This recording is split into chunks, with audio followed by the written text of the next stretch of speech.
When we were discussing marriage, I found Andrew's diary that he wrote when he was 16. She's so fat and still likes me. It's kind of disgusting. I've found a girlfriend. I hope she can give up her feelings for me and stop looking at me like that. The complaints in the diary stopped on May 13th. On that day, I sacrificed my career as a weightlifter to save him. I vaguely remembered that in our freshman year of college, he asked me, "Do you want to be together?" When I agreed, he looked relieved. I thought we were in love with each other, but it turned out that it was a repayment of gratitude that he had been struggling with for several years and finally carried out at the cost of his own feelings. I suddenly felt that it was all meaningless. I called off the engagement and left Andrew's house. One night a few months later, he drove and waited downstairs of my house. His eyes turned red when he saw the man beside me. "Who is he? Is he your boyfriend?" Hello, everyone. Welcome to my channel. Subscribe us to read wonderful novels every day. Now the story begins. The summer night carried a hint of coolness. Andrew didn't say a word since he stepped into the room. I sat beside him, feeling a bit awkward. Andrew's mother took my hand and motioned for me to feel at ease. She said to Andrew, "If you don't want to settle down, call it off as soon as possible. It's already the 7th year. Do you still want to get married or not? Only Catherine has a good temper and doesn't think it's urgent. But it's because she loves you, not that what you do is right." Andrew's mother was so angry that her cheeks turned red. "How could I have given birth to such a thing like you?" I patted her on the back. "I'm really not in a hurry." "How can you not be in a hurry?" She turned around. "This kid has ruined your whole life. If he doesn't want to take responsibility, I won't let him off." "I really don't understand. What on earth does he want to do?" The lighter was opened and closed restlessly. Andrew had a cold expression throughout. Only after his mother finished speaking did he sneer, raise his head, and say, "Then let's get married." He stood up. "You can arrange it however you want." He strode upstairs and didn't look at me even once. My heart tightened. I lowered my head, said a few words to Andrew's mother, and then quickly chased after him. The sound of rushing water came from the bathroom in the room. Andrew was taking a shower. I sat on the bed and stared at the floor in a trance. "Don't you want to get married?" The sound of the water was too loud for him to hear my voice clearly. He turned off the water source, opened the door, and was only wearing a bathrobe around his lower body. "What did you say?" His hair was wet, and he didn't even have time to dry himself. Water droplets rolled from his thin eyebrows and eyes down to his pectoral muscles. My cheeks suddenly turned red. I stuttered and didn't know what to say for a moment. When Andrew was changing his clothes, I closed my eyes and counted sheep. It was only when his big hand rested on my head and he said, "I'm dressed. You can open your eyes now," that I slowly opened my eyes. He was already neatly dressed. He squatted down, looked at me levelly, and asked, "What exactly do you want to say? Don't you want to get married?" "No." He looked away, stood up, and picked up the dirty clothes he had changed. "Don't think too much." But I knew that Andrew was lying. He didn't want to get married at all. I wanted to say that maybe we should postpone the wedding, or that I wasn't in a hurry, but the words stuck in my throat, leaving only a sour feeling. I didn't dare to stay in the room any longer and hurried to leave. "Then I'm going to bed." He grabbed my hand and frowned in dissatisfaction. "Do you want to sleep in a separate room from me?" He reached out and lifted my face. "Are you crying?" "No. I've agreed to everything. What else do you want me to do?" Andrew suddenly felt irritated. His face turned cold. "If you want to make a scene, just do it. In the 7 years we've been together." He rarely spoke to me so harshly, but at this moment, perhaps the annoyance of being pressured to get married took the upper hand. For the first time in front of me, he didn't hide his emotions. I was stunned, feeling like a clown who had been stripped naked for a moment. He didn't look at me again and left the room.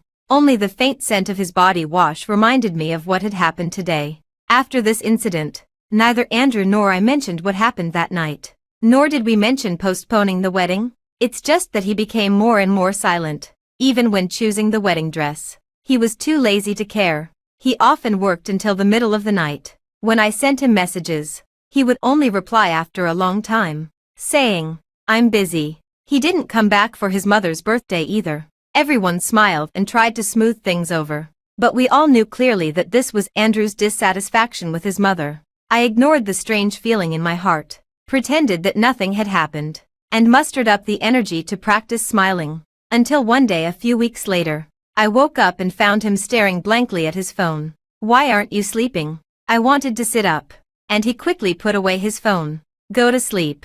But in that moment, I still clearly saw the photo on his phone screen. It was a photo of Andrew at 17 and Elisa at 17. I turned my back, feeling as if I had fallen into an ice cave. What came to my mind was the contemptuous look in the eyes of his childhood friend a few years ago. "So what if he's with you? You'll never be better than Sister Elisa," he drawled. Fat pig. What did I think at that time? I thought that as long as I persisted, Andrew would one day be attracted to me. He would always love me. And now, the naked truth confronted me head-on. My heart felt as if it had been pricked by a needle. It turned out that he had never forgotten Elisa. The strength I had pretended to have all these days disappeared in an instant. I suddenly didn't want to get married anymore. I wanted to break up with Andrew. After making this decision, I was torn about when to say it. Since moving into Andrew's house in high school, Andrew's mother had always been very kind to me. I could tell that she really liked me and truly regarded me as her daughter. That's why I was torn about how to tell them to minimize the hurt. I postponed the originally scheduled time for trying on the wedding dress on the pretext of having something to do at the company. After graduating from university, I joined a media company and was responsible for the planning and marketing of celebrities. Andrew was not very satisfied with my job because it always required long overtime hours. And sometimes I even had to get up at 2 o'clock in the morning for a meeting. So when I said I was busy, he didn't have the slightest doubt. He even seemed relieved. Except for Andrew's mother. She thought I had been wronged and scolded Andrew severely. When I went back, she had just finished the phone call, and her eyes seemed to be red. She grabbed her bag and pulled me to go out. "It's okay, Catherine. Auntie will take you to confront him and make him give you an explanation. What kind of person thinks that coming back from abroad is more important than trying on a wedding dress with his girlfriend? He's really confused."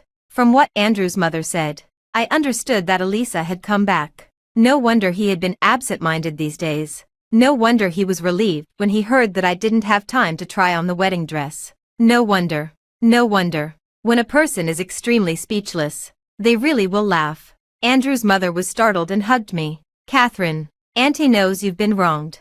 Don't be afraid. I'll stand up for you." "Auntie." I pushed her away and said softly, "Let me make my own decision. I'll sort it out."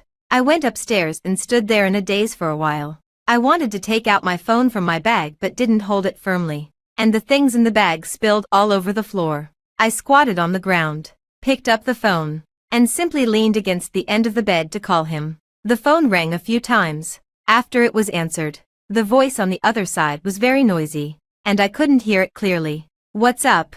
Where are you?" The person on the other side was silent for a moment, and then suddenly sneered. "What's this? Checking up on me?" He moved to a quieter place. "Catherine, is it really necessary to go to this extent? Isn't it enough that you made my mom scold me? Now you want to do it too." I said, "I'll marry you. Isn't that enough?" "Where are you?" I repeated.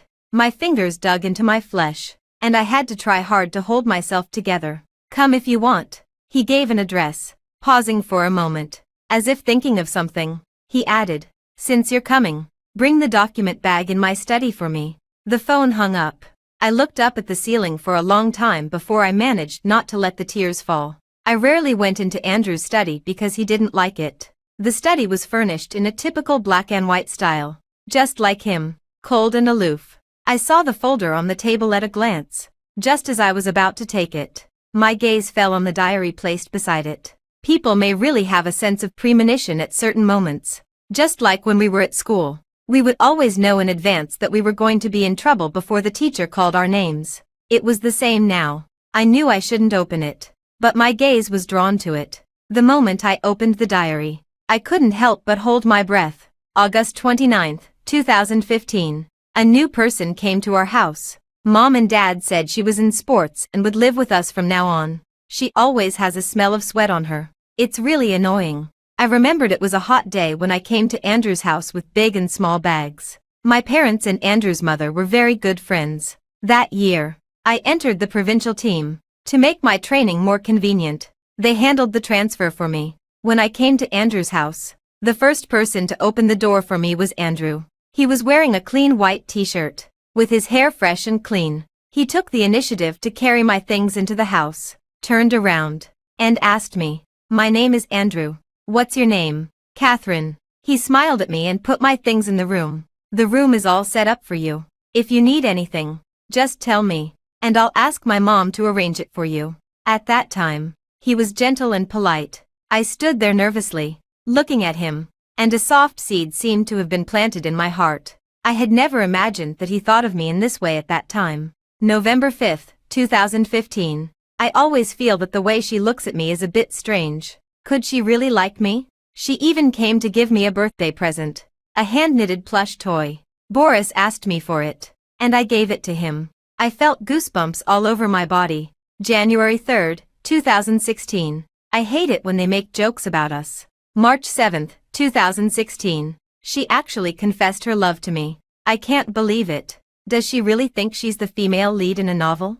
How much longer does she need to move out? My throat seemed to be blocked by a layer of mucus, and my hands trembled as I flipped through the diary. When I first came to City B, I didn't have many friends. There weren't many people at school who played with me either, except for those who did sports. We would occasionally talk. Most of the time, I was alone. Andrew took good care of me at school. He would remember my period, stand up for me when I was laughed at, and bandage my wounds when I got hurt. It was only natural for me to like Andrew. Therefore, even though I found out that he didn't love me and even though I planned to break up with him, I never regretted liking him when I was young. When I was a teenager, I didn't have much money. So I, who was not good at handicrafts, learned to make them like others. That plush toy took me several weeks to make, with repeated disassembly and remaking. When I gave it to him, all the people at the party turned to look at us. I felt a bit embarrassed and was about to take it back.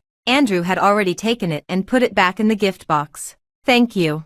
I like it very much." I thought he really liked it. So even though his friend Boris maliciously mouthed the word, "fat pig," at me, I didn't argue with him. I never cared what others thought of me. My mother said that my emotions should be reserved for those who are good to me. Since Andrew liked it, I liked it too. At the age of 17, I never imagined that the gift would be given to Boris by him in return. Boris threw it into the trash can as soon as he went out the door. I never knew where Boris's malice towards me came from until later I found out that it was just because I wasn't pretty. That's why he targeted me maliciously. But at that time, I didn't know. I thought Andrew was different from everyone else. I carried the thoughts of a young girl. And like most people, I had an ordinary crush. Just because I wasn't pretty, I was labeled as disgusting and unbearable. When I confessed, I stuttered and couldn't even say a complete sentence. He always smiled gently. "Thank you for your love. But I don't plan to be in a relationship at the moment." What was he thinking at that time? I felt a wave of nausea. I wanted to vomit but couldn't. I just retched. The physical stimulation made tears fall. I held the diary and forced myself to read on.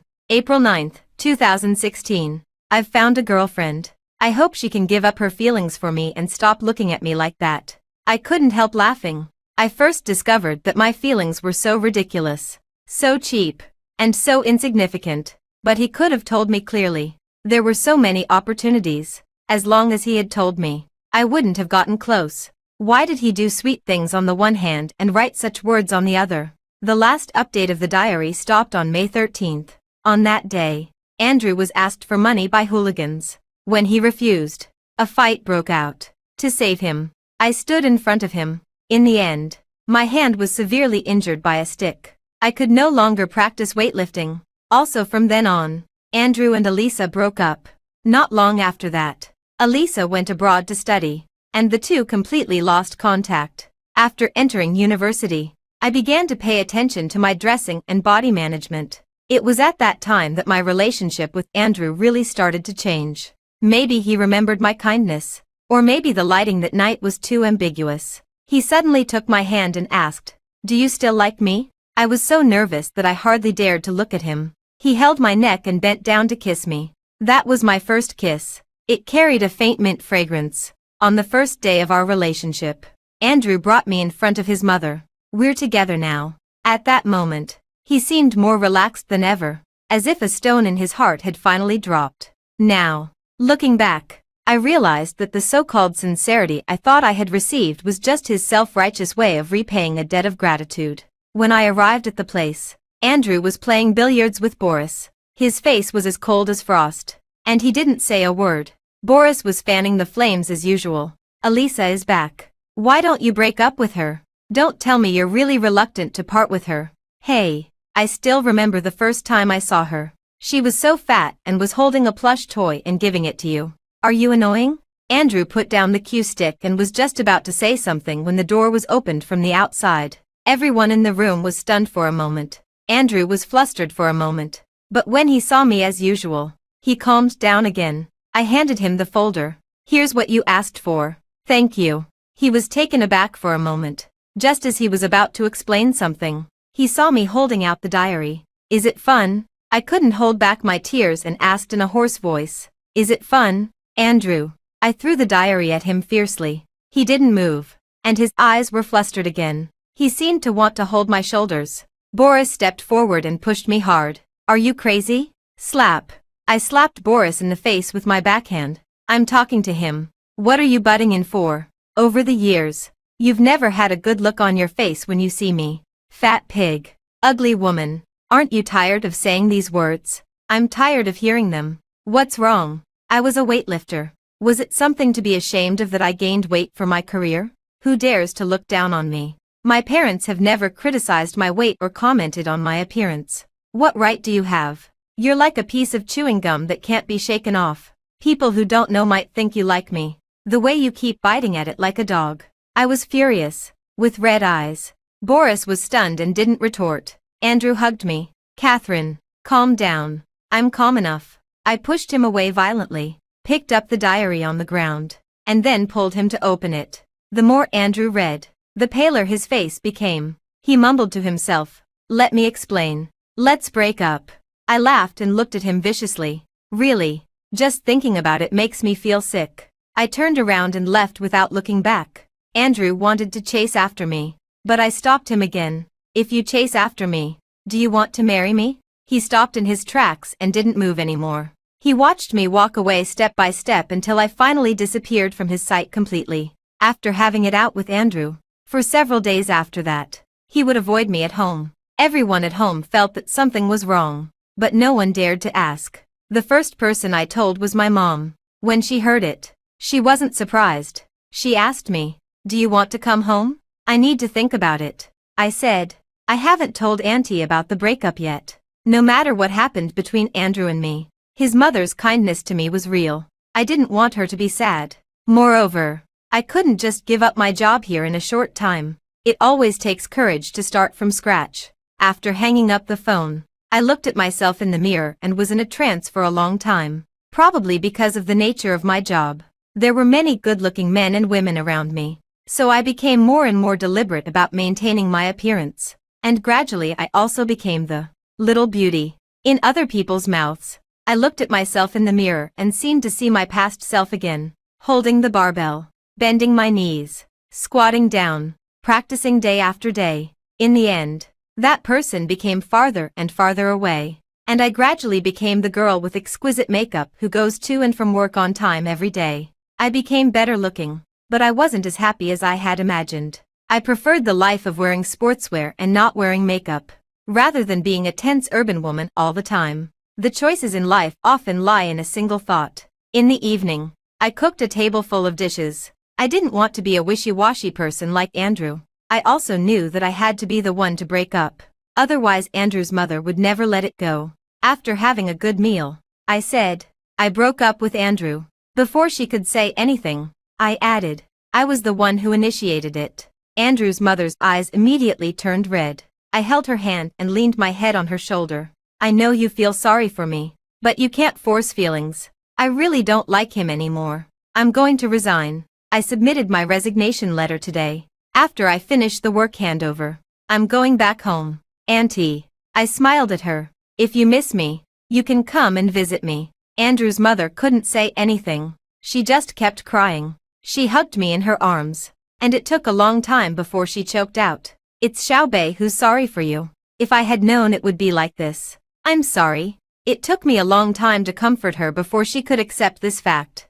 Andrew heard about my plan to leave half a month later. On the last day of my work handover, I booked a flight back to my hometown at 10 o'clock the next day. He knocked on my door and said in a hoarse voice, "Can we talk?" Time can really fade away many things. My mood was no longer as sad as it was at first, but rather became a deeper sense of indifference. "I have nothing to talk to you about." I twitched the corners of my mouth. "Don't worry. We're breaking up amicably. I won't say anything more to Auntie, and she won't force you anymore." "That's not what I meant." I opened the door. Andrew looked at me, looking dejected. It seemed that he hadn't slept well during this period, and his fatigue was quite obvious. He asked, "What time is your flight tomorrow? Can I see you off?" "Up to you." After saying that, I closed the door. The next day, Andrew took me to the airport. I didn't refuse. After all, it was the last time, even for the sake of Andrew's mother. I didn't want to make it too embarrassing.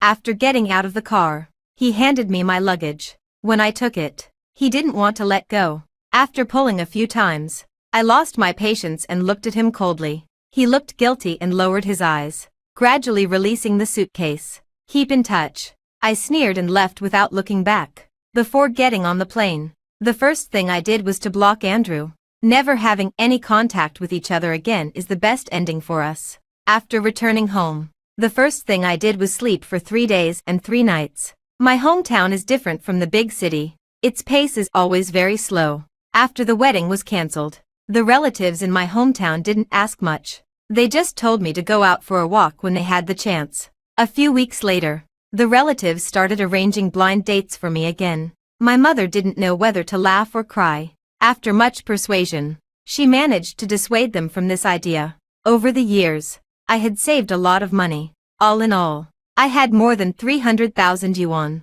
I put most of this money in a fixed deposit and made some small investments with the rest. My high school alumni Jean was planning to start a career in self-media. When she heard that I was back, she pestered me to join her. It was mainly a street dating show. To put it simply, we randomly interview a stranger. If he wants to make friends, he can write down his characteristics on a piece of paper, and then we will pass it on to the next person. If they think they are suitable for each other, we will arrange a meeting. I was already considering what to do, and when I heard Jean's words, we hit it off immediately. I also transferred 50,000 yuan as the startup capital for our business. Jean hugged me and kissed me while shouting with joy. With the two of us working together, we will definitely become popular. I felt a bit helpless but also a bit happy, probably because a new life was just around the corner. Whether it was a success or a failure, at the moment, I was excited about the scenery of another path in my life. After deciding to start our self-media business,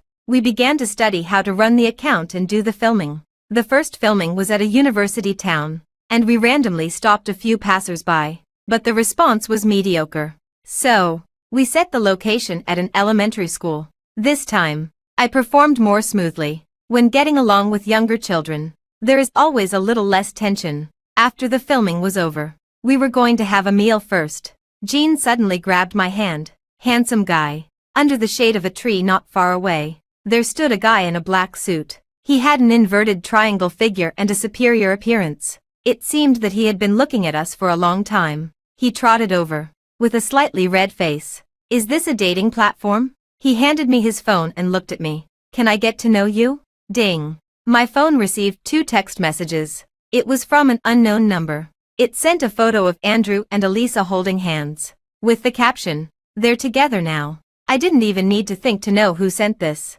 The feeling of nausea welled up again, and I replied, "Are you being a jerk?" After sending it successfully, I blocked Boris's number. Jean sensed my unhappiness and asked in a low voice, "What's wrong?" "It's okay. I just met an asshole." As soon as the words were out of my mouth, I looked up at the guy in front of me and explained, "I'm not talking about you." The guy didn't mind and smiled, curling his lips. "I know." He handed me his phone again. "Can I add you on WeChat?" "My name is Francis." After adding each other's contact information and getting home, I found out from my mother's hesitant words. My encounter with Francis wasn't accidental. We were junior high school alumni.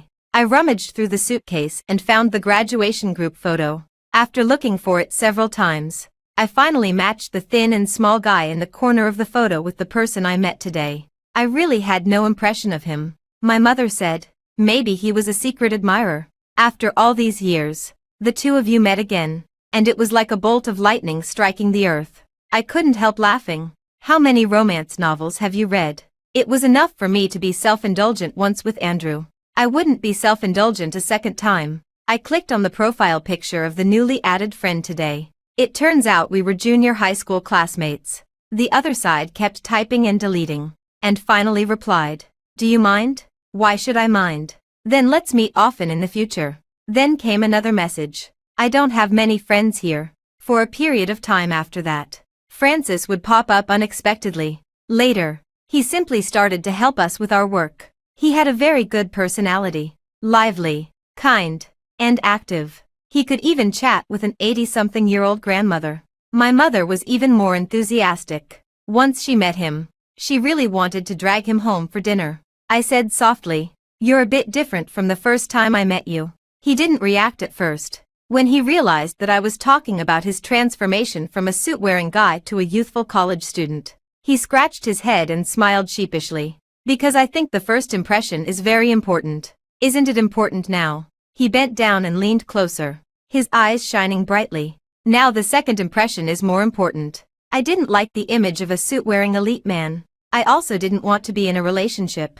After realizing Francis's feelings, I told him about it directly. That day, he drove directly to my house and parked downstairs. "Look out the window." Francis held a balloon in his hand and gradually let it go. I reached out and caught it, and saw the words pasted on the balloon. "Then be my first friend in City L." Okay. We held one end of the balloon. Everything was quiet, and the moonlight shone on the man downstairs alone. He was probably very nervous. It seemed that every second of my hesitation was like announcing his death sentence. I fixed the balloon on the window. I sent him a message. "Hello, new friend." Francis smiled. I received a message from Andrew 2 months later. He used a new phone number to send me a message. I blocked him, and he kept changing numbers. Once I accidentally answered the call, but the other side didn't say anything. I ran out of patience. "Andrew, can you stop bothering me?" he said in a hoarse voice. "Mom misses you very much. When will you come back to visit her?" As soon as Andrew's mother was mentioned, I softened my heart a bit. During this period, she would occasionally transfer money to me, probably worried that I didn't have any financial security after losing my job.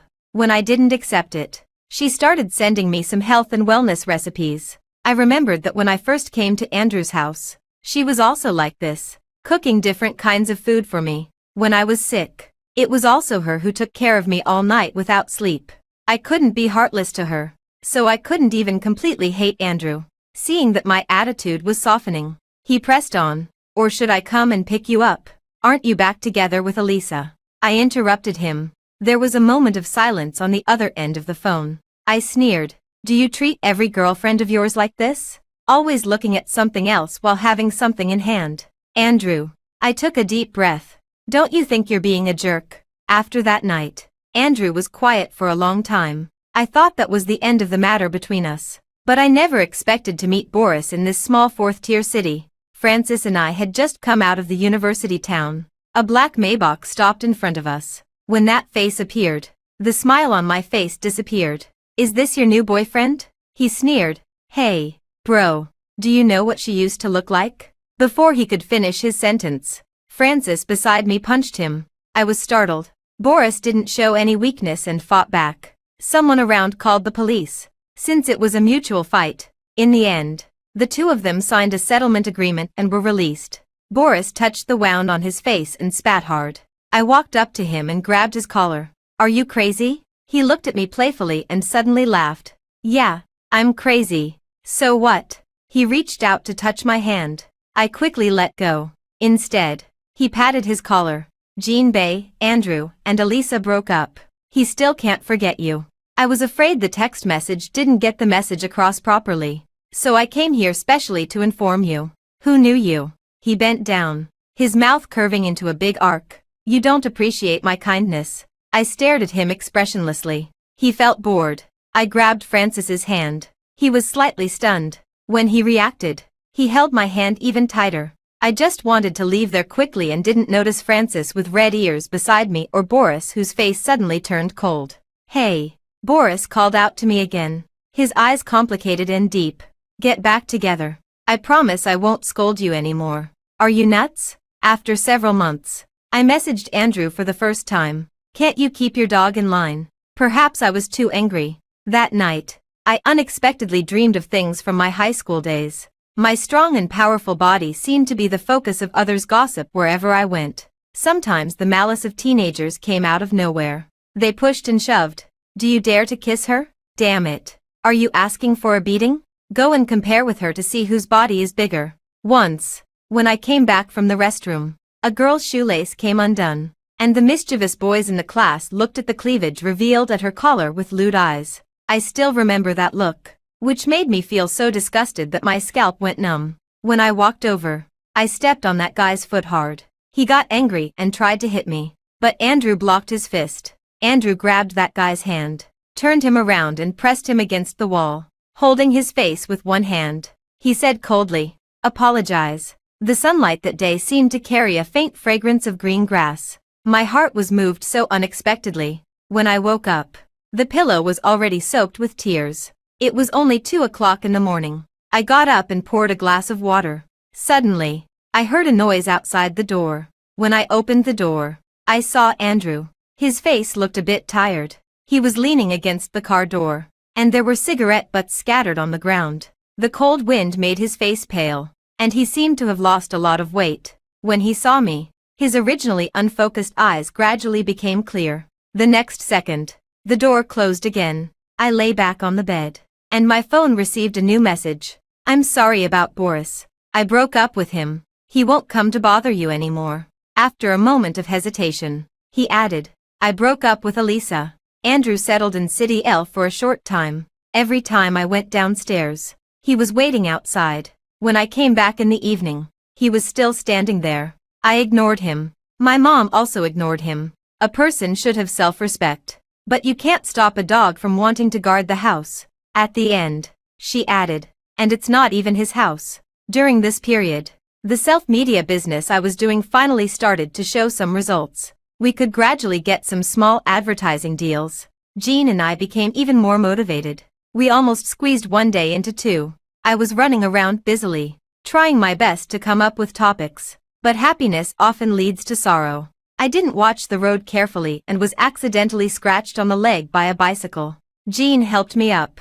"Are you okay?" Francis beside me had already run away like the wind. He came back carrying big and small bags of medicine and was teased a lot by Jean. His breath hadn't calmed down yet, and his bright eyes looked at me. "Is it okay?" "What?" "To put medicine on your wound." In the end, I still didn't let Francis help me. I found a chair nearby and dealt with the wound myself. The filming ended early, and Francis insisted on sending me home. The car was moving as slowly as a tortoise crawling. He was looking around nervously. I didn't expose him. The journey that usually took half an hour took him an hour and a half to get home. After getting out of the car, he quickly got out and opened the car door for me, naturally holding my hand. "Thank you." When I turned around, I stopped in my tracks. Andrew was leaning against the wall, looking straight at me. His face was pale, and his mouth moved. He stepped closer. Francis noticed my uneasiness and lowered his head to ask, "Is he someone you hate?" "Yeah." I walked past him as if he didn't exist. Andrew grabbed the hem of my clothes. My emotionless eyes fell on him. He woke up instantly and let go of his hand. He lowered his head and looked at my foot. "Did you put medicine on it?" He received nothing but silence. The door closed in front of him again. Just like countless times before, there was no response at all. After closing the door, there was the sound of stir-frying in the kitchen. When my mom saw Francis, her eyes lit up. "Francis, stay for dinner." He looked at me hesitantly. I nodded. "We have an extra set of dishes and chopsticks for you." He smiled happily, and there were faint dimples at the corners of his mouth. I asked him, "Aren't you curious about who he is?" "I guessed it," he said as he changed his shoes. "But it doesn't matter." He leaned closer to me. "You said you hate him, so now he's an unimportant person." After dinner, it was already 9 o'clock. The moon was rising on the branches. My mom asked me to send him downstairs. As soon as I opened the door, the smile on my mom's face faded. Standing here in the middle of the night and scaring people, Francis's eyes fell on Andrew. and he smiled meaningfully. Goodbye, Auntie. I saw him to his car and told him to be careful on the way. Suddenly, my hand was pulled. Francis hugged me gently. He whispered in my ear, a hug between ordinary friends. Is that okay? You've already done it without asking. Sorry. Francis was pulled away forcefully. Andrew grabbed his collar and raised his fist. Like a crazy beast. Andrew. His body froze. And his eyes turned red. I really couldn't understand his expression. He was the one who wanted to separate. And now he was the one acting like this. Francis smiled recklessly and disdainfully and asked me, do you want to call the police? Andrew still didn't give up.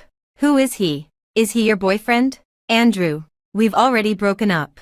I know. He became flustered, and tears fell one by one. He mumbled a few syllables in a confused and messy way. But I regret it. Regret it. Catherine. But I don't regret it. I refused him directly. I don't regret breaking up with you, and I won't regret leaving City B. So it's impossible for me to turn back. Whether I have a boyfriend, whether it's him or someone else, and who I will marry in the future have nothing to do with you.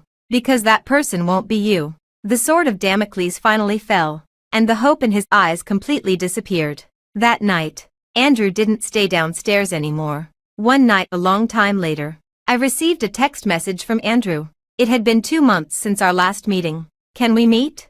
Just to say goodbye for the last time. This time, I replied to him, okay. It was snowing lightly outside the window, and everything was covered in white. Before I knew it, this year seemed to be coming to an end as well. It was an end and also a beginning. I made an appointment with Andrew at a nearby cafe. There was a thick layer of snow on the ground. The sanitation workers had gone to work early in the morning. When I went out, there were only tire tracks on the road. The snow on the sidewalk hadn't been shoveled clean yet, and the surface had turned into ice. I stepped forward and kicked it. The seemingly hard snow quickly scattered, and I couldn't help laughing. The smile froze quickly. Andrew was standing not far away, looking at me deeply. For a moment, I felt like I had returned to my high school days, when it snowed in winter. What I liked most was making snowballs and then kicking them away. Andrew opened the window and shouted, Mom wants you to come up and have dinner. Okay. I smiled and turned around, then ran back into the house. When I walked over, Andrew sighed softly in my ear. I thought we really went back to the past. He smiled bitterly, but this time it's for saying goodbye. We sat at opposite ends. I ordered a cup of coffee and glanced at the time. I only have an hour. I'm sorry about the diary. He sat down. I'm sorry. I don't care about that matter. If. His hands rubbed nervously. If there hadn't been that diary incident, would we? There is no if. I interrupted him. Even without the diary, it wouldn't have worked between us. I've always had a question. He looked confused and puzzled. We had so many years of relationship.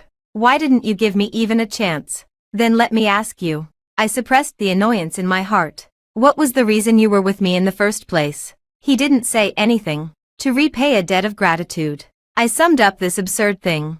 Who do you think you are? I slowly showed a smile. Why do you think your love is a blessing to me? Just because I liked you. But actually, not long after I confessed to you, I had already moved on. The reason I saved you at that time was more because of the friendship between us. I would have saved anyone in that situation. If you hadn't given me hope later, I would have adjusted myself quickly and started a new life. I was good to you because I thought you were worthy. So I treated you well. I lowered my head and stirred the coffee, and couldn't help laughing. Andrew, love may be beautiful, but it's not so great that it can ruin a person's life. Even without you, I can still live a good life. What I care about is that you had so many opportunities to tell me that you didn't love me, but you chose the most wrong way and tied us together.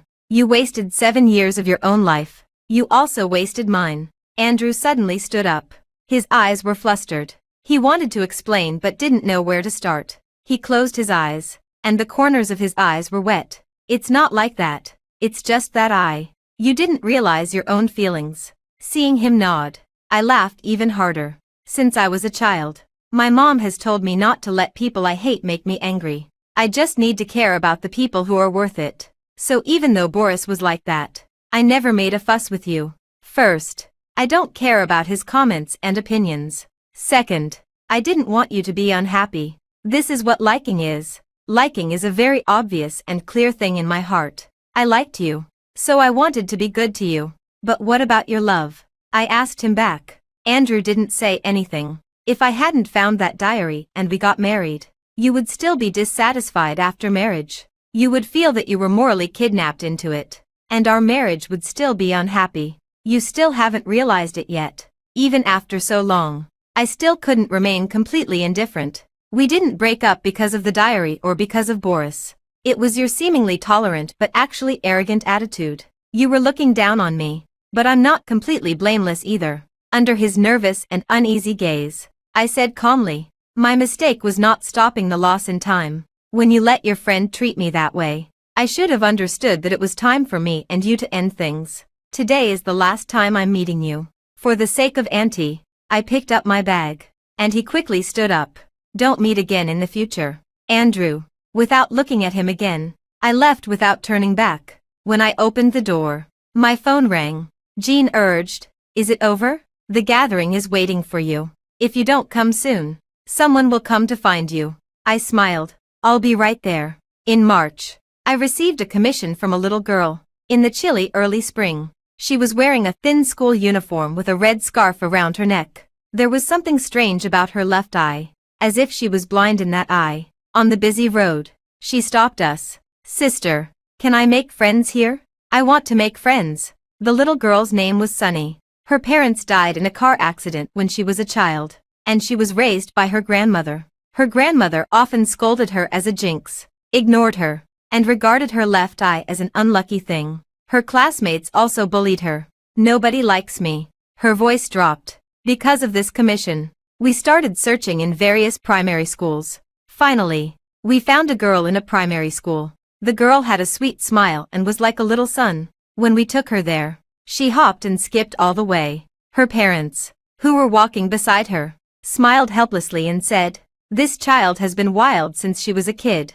After saying that, as if afraid that we would misunderstand something, she added, but there's nothing wrong with that either. Yes, there's nothing wrong with it. Whether she is lively or quiet, isn't she still herself? The two little girls met, and in less than a quarter of an hour, they became fast friends. The girl lowered her head and said seriously, your eye is not ugly at all. It's just that they have no taste. From today on, I'm your friend.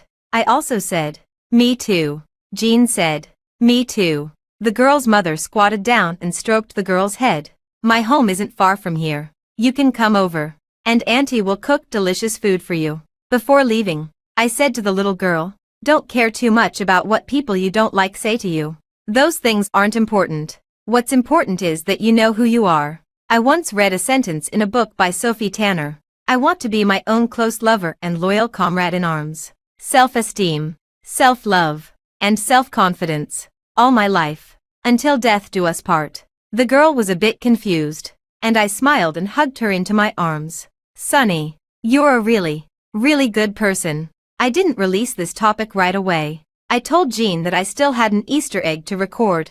When I was editing the video at home in the evening, I heard the sound of a car at the door. Francis called me and said, Catherine, come downstairs. We hadn't seen each other for almost a week. During this period, he joined a new company, and there were business trips that required him to fly abroad. He was so busy that he hardly had time to rest. When I went downstairs, he was opening the trunk of the car. When he saw me, he waved his hand. In the trunk, there were all kinds of snacks he had collected from abroad. He stuffed a few boxes into my hands and held most of them in his own arms. He said naturally, well, these are for an ordinary friend. I didn't know whether to laugh or cry. He raised his chin and said, friend, lead the way. Our relationship never progressed further, and he didn't seem to care at all. Once again, I couldn't help asking, could it be that you liked me before? I wasn't even enlightened at that time. He moved closer to me. I really wanted to be friends with you back then, but you transferred to another school soon after, and I was so sad.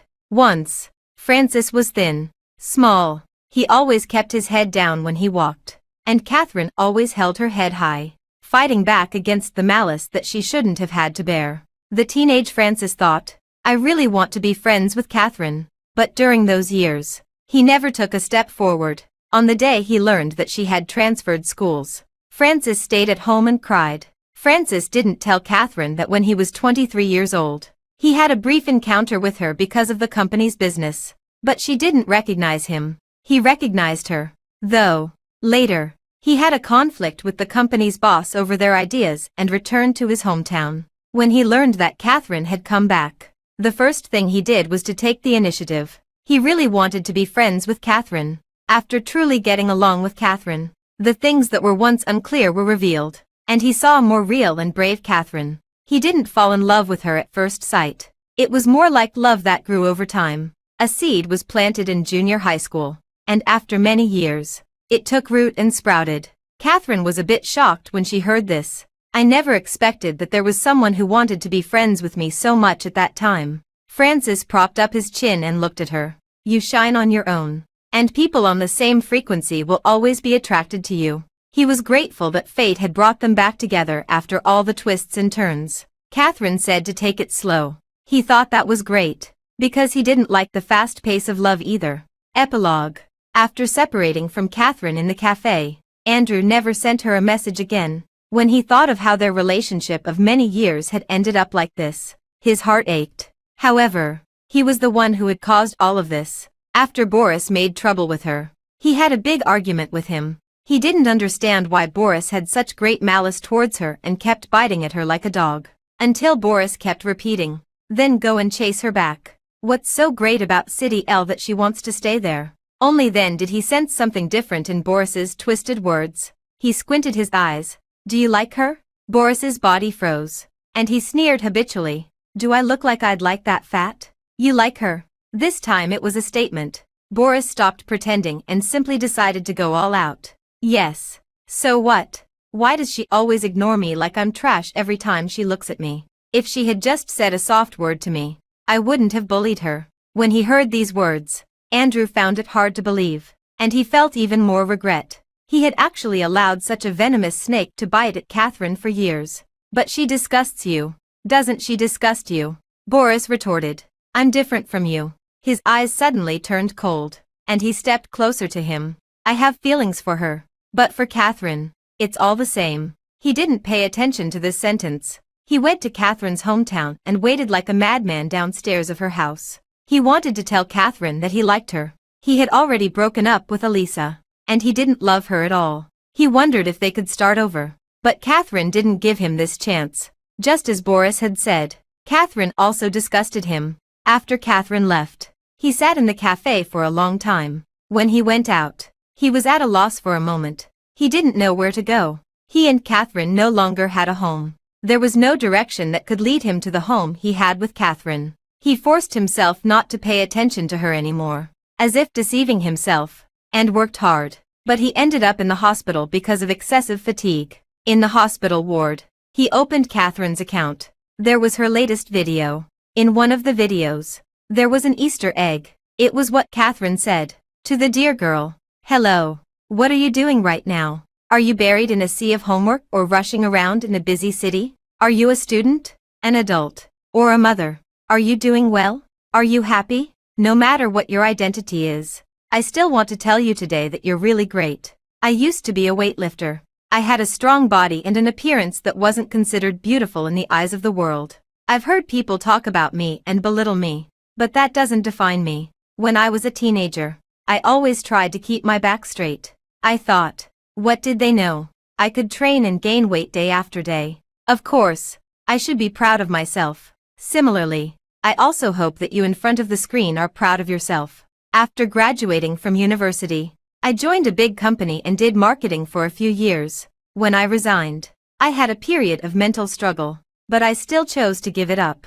I returned to my hometown and decided to take a break first. I'm lucky. It was also at this time that I suddenly realized that the margin for error in life is much greater than I had imagined. When you find that you're on the wrong path, it's okay to turn back. Compared to going all the way to the end, making a new choice is more important. Of course, it's also okay not to turn back, because maybe the next moment will be a new dawn. Andrew's mother held my hand and motioned for me to feel at ease. I hope you like yourselves, just like I do. I'm really satisfied with myself. Andrew watched it over and over again as if torturing himself. The pain in his heart became more and more intense, and he remembered the cold gaze of the girl that day. You were looking down on me. She was never weak. It was always him who used their feelings to avoid problems. That day, he had a dream. In the dream, it was a snowy day, and the girl piled up a snowball and then threw herself into his arms. Catherine, he mumbled. The girl raised her head, and her eyes were bright and warm. Goodbye. In the dream, he said goodbye to her for the last time. In the dream, it was the most beautiful season in the world. Outside the dream, things and people had changed for many years. It turned out that, many years ago, he should have said goodbye with dignity. He understood it too late. He had let down a girl for so many years,